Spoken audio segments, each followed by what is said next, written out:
একটা মাস আমি রহমত দেই, মাগফিরাত দেই, নাজাত দেই। এক একটা নেকিকে আমি 70 গুণ না, শুধু হাজার লক্ষ কোটি গুণ নেকি বাড়ায়া দেই।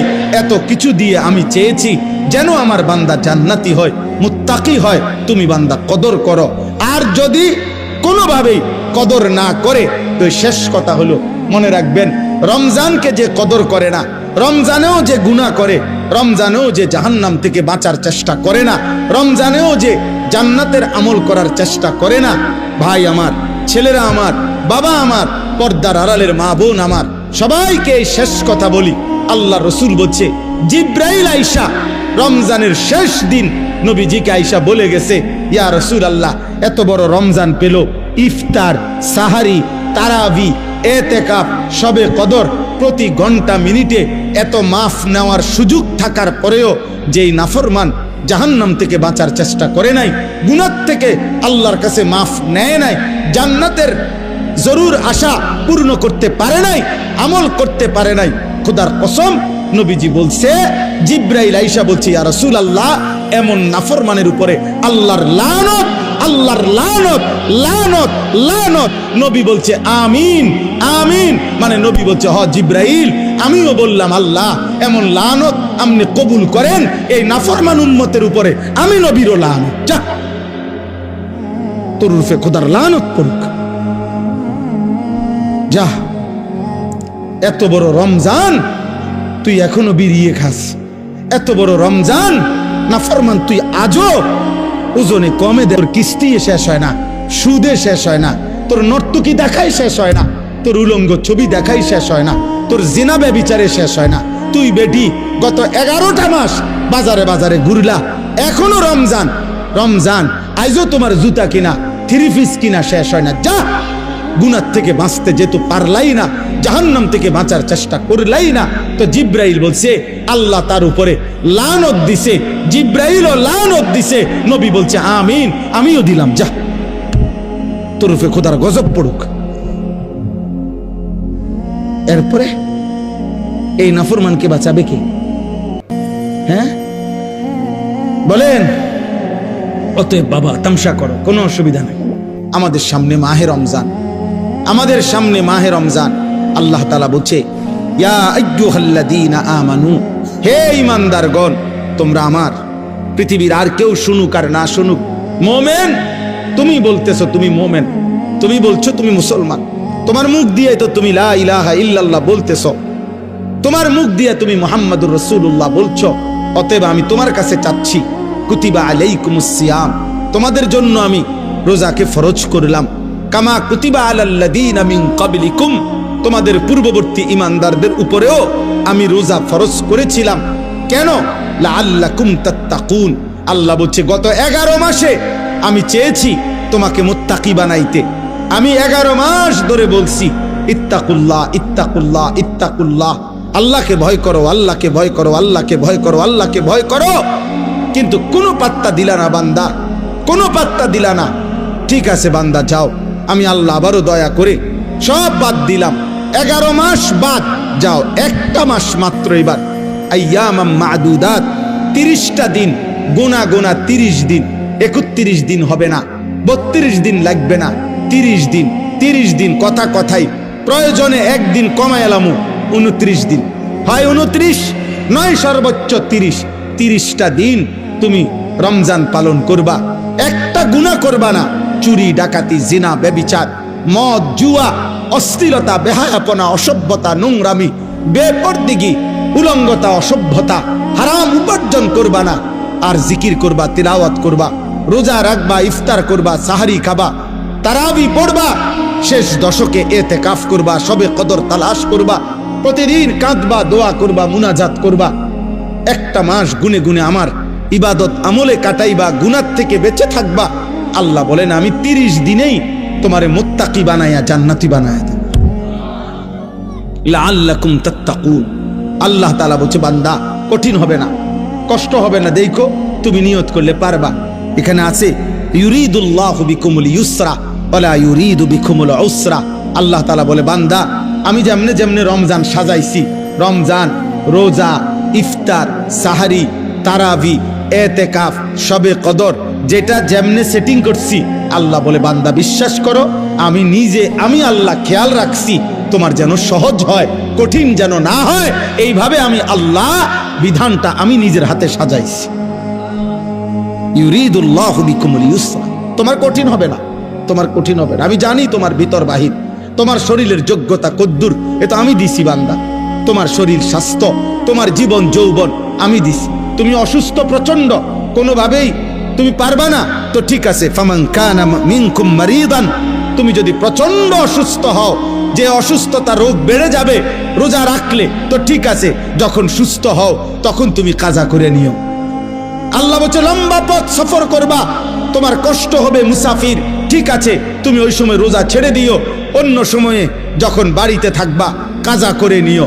তুমি যদি একেবারে বৃদ্ধ দুর্বল হও, যে আর কোনোদিন সবল সুস্থ রোজা রাখার মতো যোগ্যতা তোমার ধারণা আর কোনোদিন হবে না, তো আল্লাহ বলেন অসুবিধা নাই, যাও ফিদিয়াতুন তুআমু মিসকিন, প্রত্যেক রোজার বিনিময়ে এক সাদকায়ে ফিতির, রমজানে যে ফিতরা দেন এই ফিতরা পরিমাণ একজন মিসকিনকে খাবার বা সমপরিমাণ মূল্য তুমি দিয়ে দাও।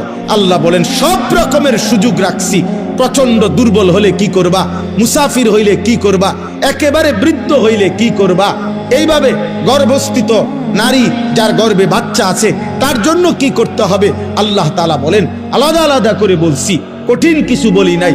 সন্ধ্যা থেকে নিয়ে সুবহে সাদিক পর্যন্ত খাও, পান করো, স্বামী স্ত্রী মিলামেশা করো, সুবহে সাদিক থেকে সূর্যাস্ত পর্যন্ত শুধু এইটুকু সময় খাদ্য খাবার থেকে বিরত থাকো, শেষ দশক এতেকাফের চেষ্টা করো, বেজর রাত্রিগুলো সবে কদর তালাশ করো, গুনাহ কইরো না।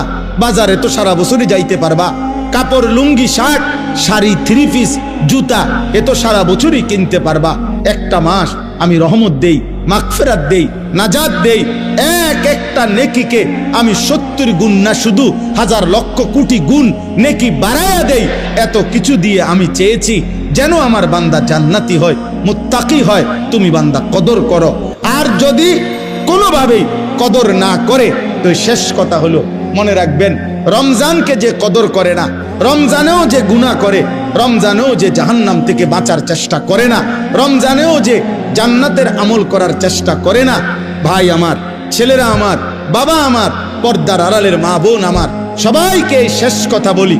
আল্লাহ রসুল বলছে জিব্রাইল আইসা রমজানের শেষ দিন নবীজিকে আইসা বলে গেছে, ইয়া রাসূলুল্লাহ, এত বড় রমজান পেল, ইফতার, সাহারি, তারাবি, এতেকাফ, শবে কদর, প্রতি ঘন্টা মিনিটে এত মাফ নেওয়ার সুযোগ থাকার পরেও যেই নাফরমান জাহান্নাম থেকে বাঁচার চেষ্টা করে নাই, গুনাহ থেকে আল্লাহর কাছে মাফ নেয় নাই, জান্নাতের জরুর আশা পূর্ণ করতে পারে নাই, আমল করতে পারে নাই, খোদার কসম নবীজি বলছে, জিব্রাইল আইসা বলছে, ইয়া রাসূলুল্লাহ, এমন নাফরমানের উপরে আল্লাহর লানত, আল্লাহর লানত, লানত, লানত। নবী বলছে আমিন, আমিন, মানে নবী বলছে হ জিব্রাইল, আমিও বললাম আল্লাহ এমন লানত আপনি কবুল করেন এই নাফরমান উম্মতের উপরে, আমি নবীরও লানত, যা তোর রূপে খোদার লানত পড়ুক, যা। এত বড় রমজান তুই এখনো বিড়িয়ে খাস, এত বড় রমজান নাফরমান তুই আজও ওজনে কমে দে, তোর কিস্তি শেষ হয় না, সুদে শেষ হয় না, তোর নর্তকী দেখাই শেষ হয় না, তোর উলঙ্গ ছবি দেখাই শেষ হয় না, তোর জিনা ব্যভিচারে শেষ হয় না।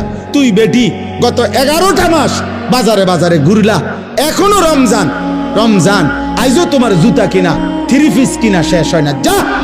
গুনাহ থেকে বাঁচতে যেহেতু পারলাই না, জাহান্নাম থেকে বাঁচার চেষ্টা করলাই না, তো জিব্রাইল বলছে আল্লাহ তার উপরে লানত দিছে, জিব্রাইলও লানত দিছে, নবী বলছে আমিন, আমিও দিলাম, যা তোর উপরে খোদার গজব পড়ুক। এরপরে এই নাফরমানকে বাঁচাবে কে? হ্যাঁ বলেন? অতএব বাবা তামসা করো, কোনো অসুবিধা নেই, এ কথা শেষ আমার। মনে রাখো, হাসি কান্না, আনন্দ বেদনা, সুখ দুঃখ, হ্যাঁ, আনুগত্য অবাধ্য, ঈমান কুফর, কোনো কিছুতেই পৃথিবী থামে না, তুমিও থামতা না, একদিন কবরেই চলে যাইত। হাসলেও কাঁদলেও, সুখে থাকলেও দুঃখে থাকলেও, ইমানদার হইলেও নাফরমান হইলেও, আনুগত্য থাকলেও আনুগত্য না থাকলেও, সেজদা দিলেও মৃত্যু হবে, সেজদা না দিলেও মৃত্যু হবে। সেজদা দিতে দিতে আব্দুল কাদের জিলানী হইলেও মৃত্যু হবে, নাফরমানি করতে করতে ফেরাউন নমরুদ হইলেও কি হবে? অসুবিধা নাই, কোনো অসুবিধা নাই। চলো ভাই, কারো জন্য পৃথিবী থামে না। আমাদের কারো মৃত্যুতে, আমাদের কারো জন্মে সেকেন্ড, ঘন্টা, মিনিট, এক সেকেন্ড থামে না। সময়ের গতি থামে? কথা বলে না। পৃথিবী থামে কারো জন্য? না না। কোন ক্ষমতাধরের মৃত্যু আর কোন ফকিরের মৃত্যু সময়ের কাছে সবাই বরাবর। সময় বলে আমি চলছি তো চলছি, কে মরলো, কে জিতলো, কে হারলো, কে জন্ম নিল, আমার তো সময়। আমি যাচ্ছি আখিরাতের দিকে, আমি যাচ্ছি কবরের দিকে। অকুল্লুম ফি ফালাকিন ইয়াসবাহুন। আল্লাহ বলে সব কিছু তার নির্ধারিত কক্ষপথে, গন্তব্যের দিকে, মানে আখিরাতের দিকে চলছে, সব চলছে। আমরা সবাই যাচ্ছি কোন দিকে? কথা বলে না। আমরা যাচ্ছি কোন দিকে ভাই? আখিরাতে, আখিরাতের দিকে। অতএব ব্যক্তি, ঘর, সংসার, পরিবার, দেশ, রাষ্ট্র, রাজনীতি, ক্ষমতা, সবকিছুতে আখিরাতকে প্রাধান্য দিবে। বলেন ইনশাআল্লাহ, বলেন ইনশাআল্লাহ। ভোটের আগের দিনও আখিরাতকে প্রাধান্য দিবেন, ভোটের দিনও আখিরাতকে প্রাধান্য দিবেন, ভোটের পর দিনও আখিরাতকে প্রাধান্য দিবেন, আখিরাতকে প্রাধান্য দিবেন। কোনোভাবেই দুনিয়ার কাছে বিক্রি যাবেন না। আল্লাহ আমাদেরকে হেফাজত করেন, আল্লাহ আমাদেরকে কবুল করে নেন আমার ভাই। অতএব আলহামদুলিল্লাহ, আজকে এই মুবারক মাহফিলে অনেক কষ্ট করছেন আপনারা, এত লম্বা সময় সবর করছেন। আলহামদুলিল্লাহ, আল্লাহ তাআলা এই ফুলগড় বারেশ্বর মাদ্রাসা আল্লাহ কবুল করে নেন। আজকে যেই ছেলেরা হাফেজে কোরআন হয়েছে, আল্লাহ তাদেরকে কবুল করে নেন। যাদের সহযোগিতা করেছে, তাদেরকে হাদিয়া দিয়েছে বিভিন্ন রকমের, মাশাআল্লাহ, আল্লাহ তাআলা তাদের সবাইকে কবুলার মঞ্জুর করে নেন। আমার একটা ছোট্ট পরামর্শ আছে, সেই পরামর্শটা হইল, না মানলেও সমস্যা নাই, বাকি আমি আমার পরামর্শ হইল, ওই যেই প্রবাসী কল্যাণ সংস্থার নাম বলছেন কি জানি, বারেশ্বর প্রবাসী কল্যাণ, বারেশ্বর প্রবাসী কল্যাণ সংস্থার কাছে, আপনাদের কাছে আমার পরামর্শ হলো, আমার আন্তরিক প্রশংসা হলো, প্রতি বছর যে হাফেজে কোরআন হবে তাকে একটা সাইকেল পুরস্কার দেওয়া হবে। সাইকেল পুরস্কারের সাথে কোরআনের হাফেজের কি সম্পর্ক আমি এটা বুঝলাম না, আমার এটা মাথার ধরল না। সাইকেলের সাথে কোরআন হেফজের সাথে সম্পর্ক কি হইল? এতে করে সে কি করবে? মানে হাফেজে কোরআন সাইকেল দিয়া আলাদা কি লাভবান হবে, এটা আমার মাথায় ধরল না। হ্যাঁ, এটা আমি বুঝলাম না। এই জন্য আমার পরামর্শ হলো, কোনো হক্কানি মুত্তাকি আলেমে দিন থেকে পরামর্শ নিয়ে আপনি জেনে নেবেন যে কোনো তালেবে এলেমকে, কোনো মাদ্রাসার ছাত্রকে, কোনো হাফেজে কোরআনকে কি পুরস্কার দিলে তার উত্তম হবে, তার সারা জীবনের এলেম অর্জনের জন্য কাজে লাগবে, পড়ালেখার জন্য কাজে লাগবে। এখন এইটা দিয়ে যদি সে কালকার থেকে গোটা এক মাস চরকির মতো সারাটা মুরাদনগর গড়ে, তাইলে প্রবাসী কল্যাণ সংস্থার নেকি কি হবে আমি বুঝি না। এই জন্য আমি এটা ফিরাইয়া নিতে বলি না। আমি এবার তো দিছেন আলহামদুলিল্লাহ, কিন্তু উনি বলছেন প্রতি বছরেই একটা সাইকেল দিবে না। পৃথিবী যদি সবাই আপনার যেই সম্ভাবনা দেখা দিছে বাংলাদেশে, যেই প্রতিশ্রুতি এইবার নির্বাচনকে সামনে রেখে, আমি তো ধারণা করতেছি 13 তারিখ যেই জিতক 12 তারিখ প্রত্যেকের হেলিকপ্টার দিবে। বুঝেন নাই কথাটা? তাইলে তখন তার সাইকেল কাজে লাগতো না। এই জন্য তালেবে এলেম, এটা নিরুৎসাহিত করছি না, আপনারা পুরস্কার দিবেন, হাদিয়া দিবেন, কিন্তু আলেমে দিন থেকে মশওয়ারা করে দিবেন। অর্থাৎ যেন ওই বাচ্চার আজীবন তার এলেমের কাজে লাগে, পড়ালেখার। এমন সুন্দর কোরআনুল কারীমের 2 সেট 10 সেট তাফসীর হইতে পারে, যেটা তার দাওরায়ে হাদিস একবারে শেষ পর্যন্ত আজীবন তার পড়ালেখার কাজে লাগবে। রাসূলুল্লাহ সাল্লাল্লাহু আলাইহি সাল্লামের হাদিসের অনেক কিতাব, তাকে 30,000 টাকার কিতাব দেন, তারে 20,000 টাকার কিতাব কিনে দেন, যেটা সে আজীবন কি করবে? পড়ালেখা করবে। হ্যাঁ, আমার ছেলে হাফেজ হইয়া পুরস্কার পাইছে তাফসিরে তাওজিহুল কোরআন। তো আমি একদিন আমার বাসার এই তাফসির আমারও আছে, তা আমি আমার একটা খণ্ড পাচ্ছিলাম না, খুঁজেই পাচ্ছি না। 2-3 খণ্ড, আমার একটা খণ্ড আমি পাই না, ওই খণ্ডটাই তখন আমার দরকার। আমার ছেলে আমারে দৌড়াই এসে বলছে, আব্বু আমি যে পুরস্কার পাইছি এইটাই তো তাফসির, তাহলে আমি এটা খুলে দেই আমারটা। তাহলে হে, তার প্যাকেটিং করা ছিল, ওইখান থেকে খুইলা আমার এটা দিছে আব্বু এটা, তাহলে আমি তখন পড়লাম। আমার অনেক কিতাব আমার সন্তান পড়ে, আমার সন্তানের কিতাবও আমি পড়ে আমার উপকার হয়েছে। কথা বুঝছেন না? এই জন্য আগামী দিনে আপনাদের কাছে অনুরোধ রইল, সাইকেল না বরং তার এলেমের সাথে কোরআন সুন্নাহর এলেম শিখবে এমন কিছু, যার দ্বারা এরকম কিছু হাদিয়া দিলে সেটা বেশি পরিমাণে হোক, ইনশাআল্লাহ এতে বরকত হবে। আপনারাও সাদকায়ে জারিয়ার সওয়াব পাইতে থাকবে। কিতাব অল্প দিনে কি হয়ে যায় না, নষ্ট হয়ে যায় না। প্রজন্মের পর প্রজন্ম কিতাব পড়ে। অনেক যারা সম্ভ্রান্ত ফ্যামিলি এমন আছে যাদের পারিবারিক পাঠশালায় আর পারিবারিক কুতুবখানায় লাইব্রেরিতে 100 বছর আগের দাদা পূর্বপুরুষের কিতাব বই কি আছে আছে সাজানো আছে। তাইলে বোঝা গেল যে এটা ফায়দা আসবে, এটা দীর্ঘমেয়াদী হবে। আল্লাহ তাআলা আপনাদেরকে তৌফিক দেন। এই মাদ্রাসার সাথে যার যত সম্পৃক্ততা আছে আল্লাহ কবুল করেন। আল্লাহ আজকের এই মেহমান উপস্থিতি সবাইকে কবুল করেন। বিশেষ করে আমার প্রিয় বন্ধু মাওলানা সিরাজুল ইসলাম ভাইকেও আল্লাহ তাআলা ভরপুর কবুল করেন।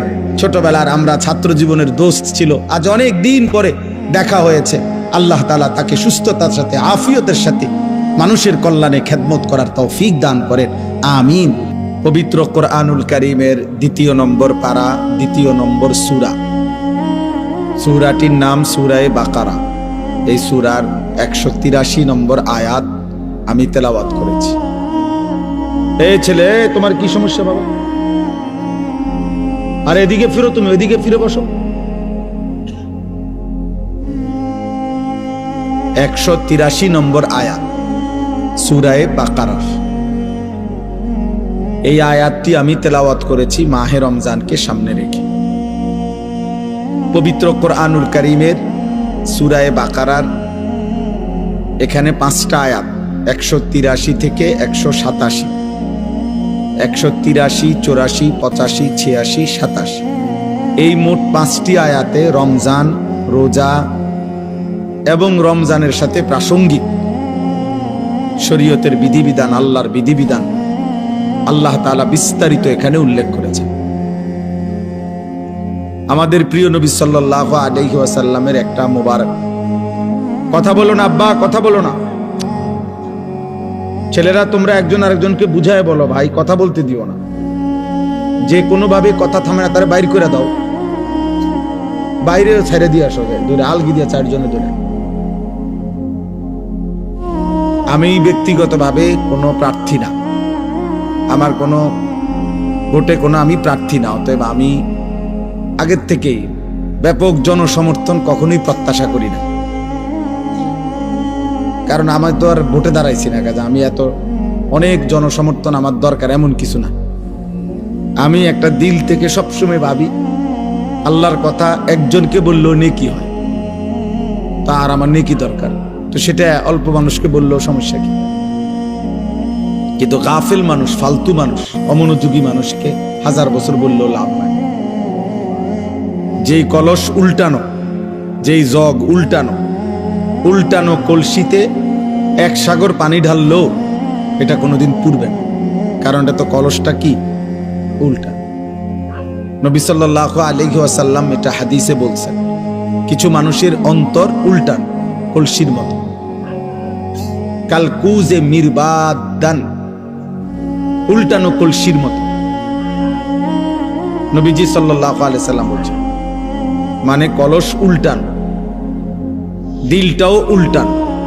এবং নবীজি বলছেন শুধু উল্টানো কলস না, বরং কলসির উল্টা পিঠে আল কাতরা দিয়া মাইখা দিছে, যাতে করে 1 ফোঁটা পানিও না জমে, পিছলা হয়। তো নবীজি সাল্লাল্লাহু আলাইহি সাল্লাম বলেছেন, কিছু নাফরমানের অন্তর আল্লাহর অবাধ্যতা করতে করতে তার দিল উল্টে যায়।